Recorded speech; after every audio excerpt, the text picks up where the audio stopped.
Inireklamo ang dalawang pulis sa Marikina matapos sumano nilang molestyahin ang kanilang babaeng kabaro noong gabi ng August 17. Ayon sa Eastern Police District o EPD, nagra-rounds ang tatlo nang mag-aya ang mga pulis na lalaki na magkape at nang iparada daw ng isang lugar o sa isang lugar ang mobile nito. Dito na nangyari ang pangmomolestya. Batay sa report ng babaeng pulis, ilang araw rin na itong nag-ipon ng lakas ng loob bago nagpasyang magreklamo. Kasalukuyan siyang inilipat sa EPD habang patuloy na iniimbestigahan ang pangyayari.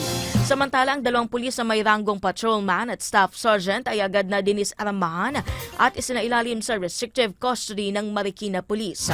Pinabuaan naman ng mga ito ang paratang kaya babalikan ng mga otoridad ang kanilang movement noong gabi kung kailan naganap ang insidente upang matukoy kung sino ang nagsasabi ng totoo.